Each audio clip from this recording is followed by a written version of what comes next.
Hey, what's up? John Sonmez from SimpleProgrammer.com. So I got a video question here from Ricky Garcia. You can check out the video. Let's go ahead and listen to him. He wants to know about branding versus technical skills.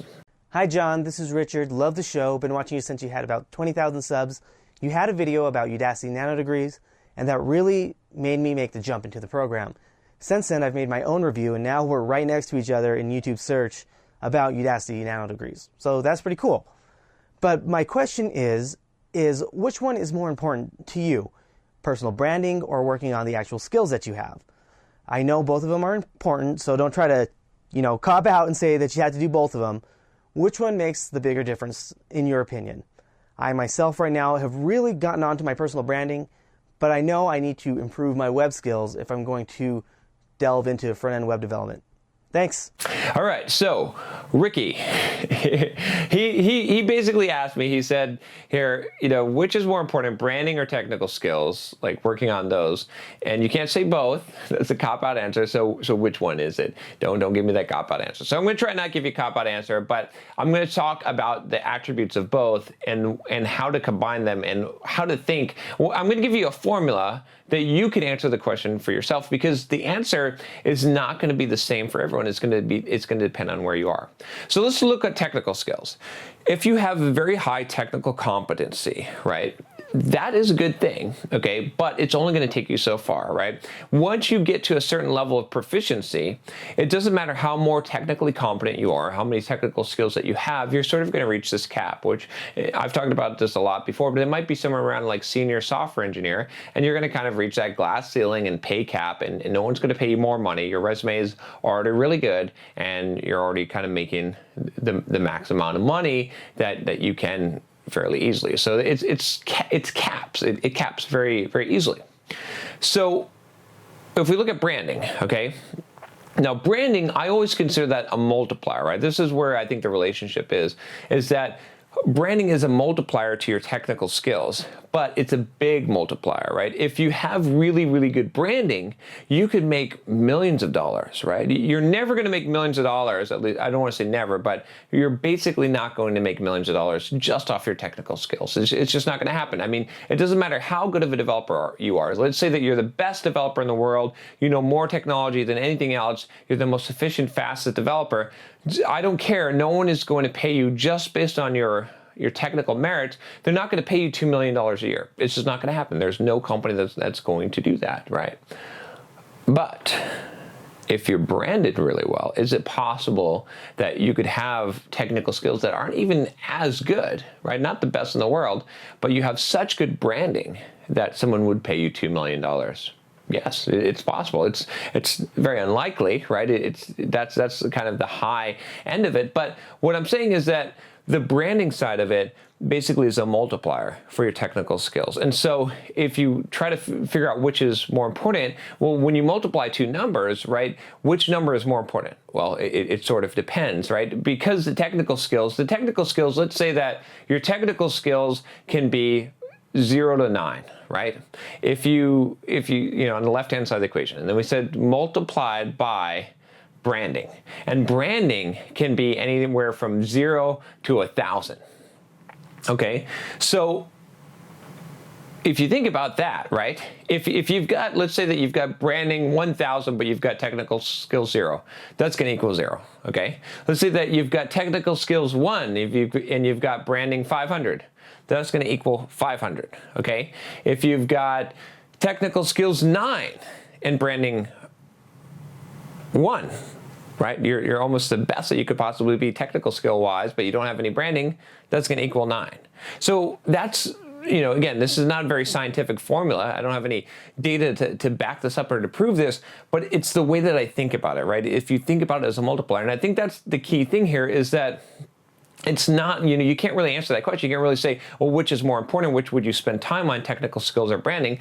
What's going to give you the greatest quotient at the end, right? What's going to give you the greatest amount when you multiply those things together, right? If you're low on technical skills, but you've got a very high amount of branding, moving up the technical skills 1 point might give you a better multiplier than it would by moving the branding up, right? Let's say that your branding is, I don't know, again, on that scale, let's say your branding is like 800. It's really hard to get to 800, but your technical skills are at a 3.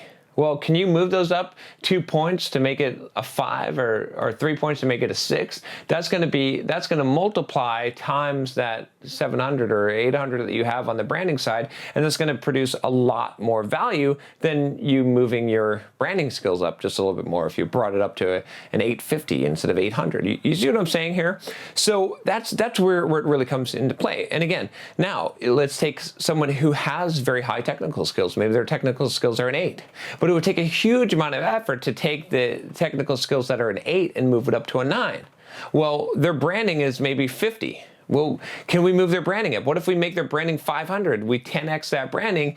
Now we're going to get 10 extra results that we would from that equation. So I know this is a little bit abstract since I'm talking about numbers here, but these are fake numbers anyway. But I think you get the point, right? My point is essentially this, is that the technical skills, right? That chart, like how good you can get technically, is less of a factor in the overall equation than marketing and branding is, because the more that you can brand yourself, that's a greater multiplier. It has a higher range, right? You can have 0 branding and you can have 0 technical skills, but your technical skills can only rise, so you can only be so much better than everyone else technically, right? That's actually going to make a difference in your career and how much money you make and how successful you are. Whereas the branding, you could be on the Super Bowl, right? You could be in the Super Bowl halftime commercials. Like, you could be internet famous, and that's going to make a huge difference, right? There's a lot more scale there. So you got to look at yourself and you got to say, okay, in fact, this might be a good exercise, is to put yourself and rate these things and see what your multiplier is. Where am I at from 1 to 10 technical skill wise? And see where you're at. Where would you rank yourself? Now say, where am I at from 1 to 1,000 branding wise, right? And rate yourself there.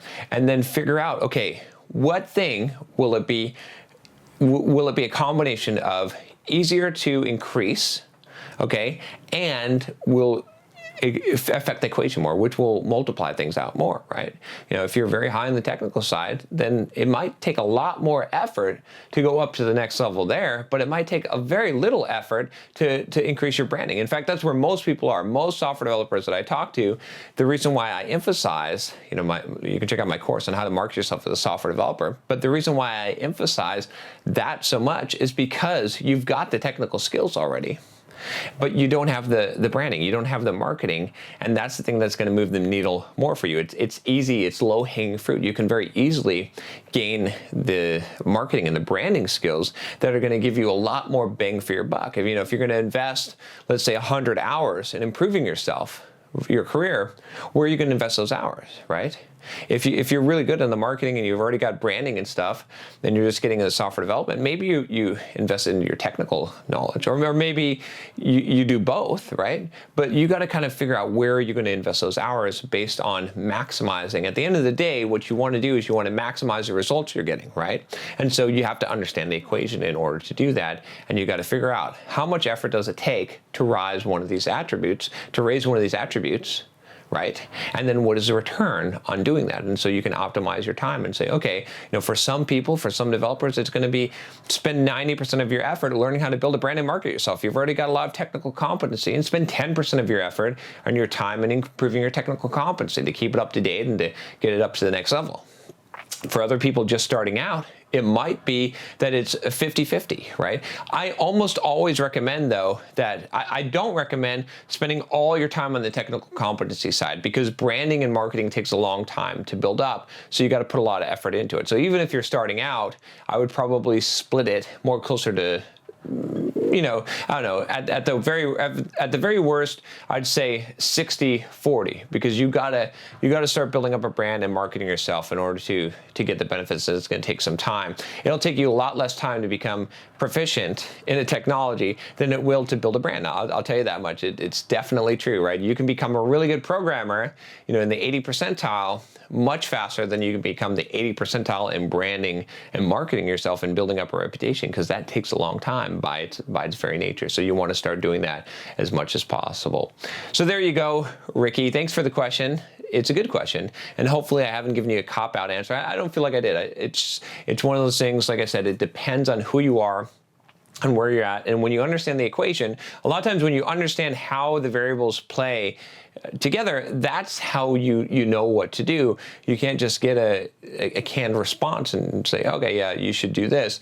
No, it depends. If you understand the variables in the equation, then you can tweak the variables and say, well, if I did this, what would happen? Or where should I spend my time and effort?